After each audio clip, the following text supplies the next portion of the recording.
Okay, sometimes being the first when it comes to fabricating parts or having parts fabricated for you is not necessarily the best, because you may discover flaws that other people didn't have in their mindset with engineering. So with this, a couple things I'm gonna have to modify.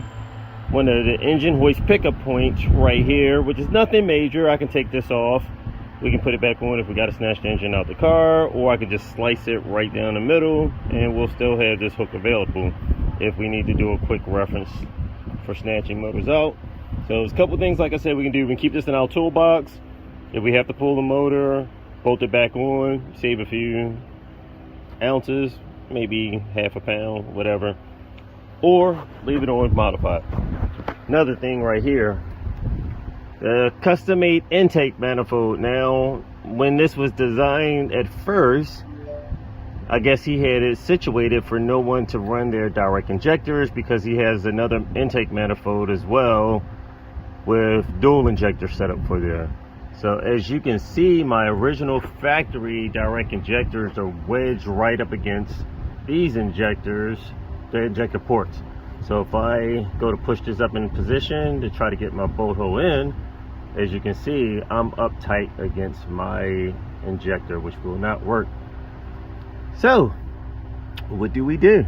I will possibly have to notch out each one of the top injector ports and rotate this around a little bit, so that way I can still have my direct injector in position and just rotate it around just to clear my secondary or stage 2 injectors. And that looked like that's pretty much my only solution to make this work properly. I can't get any other bolt in position. As you can see how far this is down right here, it needs to go way up like that. But you can see right here, I'm tightly up against this injector, which is not good. So I'll have to modify the cylinder head just to get this to work. Slide it over and down deep enough to actually be able to fit the injector into position and rotate it. From the top side of the engine, you can get a better look at how far my injector plugs stick out. They would definitely block me even fitting my other injectors into position. So 3 of them I have to modify. At least it's not 6. Slowly overcoming the challenges and seeing what we have to do for fitment. So the next challenge is we have a huge 190 amp alternator versus the original alternator, and I think this is 140 amps if I'm not mistaken. Yes, 140. Zoom in, bingo, 140 amps. So 50 more amps is quite a bit. That will help out with the high power ignition coils, all the electronics that we're running on the vehicle. So this big boy will help out quite a bit. Only downfall is we have to switch a few of the accessories. So of course this will be the original Passat bracket. This huge alternator does not fit on that at all. It would need to fit in between here, and it's so big, of course none of these mounting positions will work.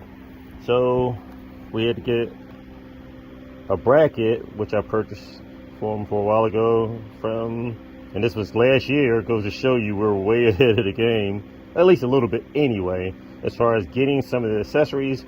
2005 Touareg and the Cayenne, those work for this application, but his original AC compressor will not. It'll bolt into position, but as you can see, it positions everything up a lot higher because it was really mounted down in a lower position. So, and also the offset is too far off. As you can see, the hubs, these line up right up top, but this sits in too far right here. So I'm gonna have to get him a Touareg AC compressor. We want something fairly new and later model, of course, because some of the vehicles were known to have air conditioning problems, but we definitely want some of the luxuries and amenities, and he definitely wants AC. I have a convertible and I still want AC. No ifs, ands, buts about it. So I will have to source him an AC compressor. We already have, as I stated, the alternator. We have the bracket. Now we have to get an AC compressor. One of the main reasons I was trying to use this or just test fitting to see what it bolt up is because his lines will fit properly in here. Unfortunately, some of the other vehicles may have different lines, and we're not sure that the original mounting points will mount up with these dowel pins and fit perfectly in here. We don't know until I get an AC compressor to test fit, and even if it does not, we still will have to either swap hoses out in order to get his unit back running with air conditioning. So that's another challenge that we have. And getting these extra 50 amps is definitely a challenge. So what I'm gonna have to do is, I've seen some brackets slotted like this before. This is set up for SUV. This bracket and frame rail is in the way for getting this long bolt in for the alternator. Top bolt will fit in with no problem because we have all the proper clamps we need to go into the hole. The bottom bolt will not fit in between here. So if I put part of the bolt in and take maybe ½ an inch out of this slot right here, just a notch out so that the bolt can just fit through, and we still have part of the surface area for clamping, that's what we have to do if we ever had to replace the alternator. Other than that, you would have to raise the engine up or potentially take a bracket off to get the alternator out. Now, luckily, it's only this provision here, a bolt, and most of the other bolts are underneath. So it's a possibility also that I can bolt the alternator into position and then maybe bolt the bracket on, but I have to see how far the alternator sticks over here. If it sticks over here and blocks this hole, then that takes and defeats that purpose also.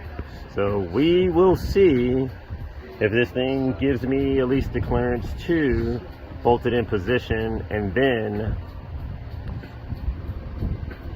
install the whole bracket in place.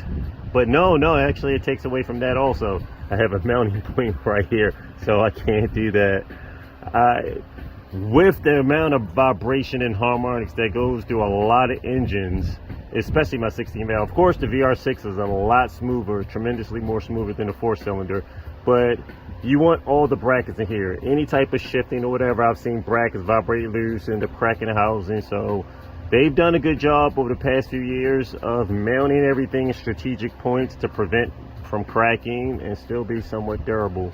So I will use all the hardware in the original factory positions, and I'll have to go back to this, like I said before, and notch this just to get the bolt in. But just for fitment, also, this alternator sticks up so high, then we're gonna have to really do some extra clearancing for our intake manifold. Yeah, this alternator is huge. Very huge. I mean, it sticks out far. So no telling how that's gonna look also with the radiator being positioned in the front. Also, look at how close it is to our injector. So luckily it will just fit. Once I tighten it up, of course you can see the gap right here. That'll draw the sleeve into position all the way in, and that'll be just enough room to get my lower direct injector connector into position. My plug bolted in or snapped into position for the lower direct fuel injector. But then again also, we're going to have to worry about placement for the fuel rail as well. So in this setup and application, it may not be as beneficial as we're thinking to get this. I'll have to mount the lower fuel rail to see how far it comes over, because the fuel rail definitely sticks out a lot further.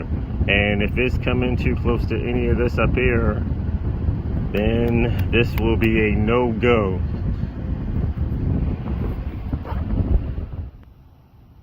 Okay, look like we're in business. This is a 3.6 liter from out of an Audi Q7. And of course I bought this, and I was planning to use a lot of accessories off of this for my Audi TT. And upgrading as well to a 190 amp alternator. So as you can see, the lower fuel rail just clears the alternator support. It's a very tight squeeze, but it just made it. And also in these applications, it uses a spring tensioner that mounts on the side of the cylinder head. But in the Passat application, it doesn't mount there. It uses the engine bracket and have a swing tensioner right down here. So look like, hey, if it worked in a Q7, then we should be able to try to squeeze this setup into our Audi TT. So that's a positive look right there. Check out how close the lower fuel rail comes to the alternator bracket. Very close. But in the Audi Q7s and Touaregs that has 3.6 liters, as well as the 3.2, it works. So this is the setup that we're going to go with. We'll squeeze 190 amp alternated Audi TT. We'll have more current for the high power coils and all the ignitions features that we need to use. So one of the things I will have to do, we do have the clearance. I am happy that the alternator is definitely sitting a little bit lower than the intake, because once I bolt this in, this will come up just a little higher and I can run a straight shot out. If it came up a little higher, that this alternator would have interfered with that and I would have possibly had to install a 90 or something like that. That's one of the things that was going to be a challenge, sticking something this huge out in front. I wanted my intake a lot closer, so I will have to run longer runners. The advantage to the longer runners is more low end torque. So we're going to have to do some, I mean, all of this we know is going to be custom built anyway, because it's a turbocharged application, and the Audi TT 3.2s did not come turbocharged from the factory. So we're taking it to another level with a 3.6 turbocharger, as well as running some of the larger accessories that came on the 3.6 liter engine. And we're going to squeeze it in and make it work.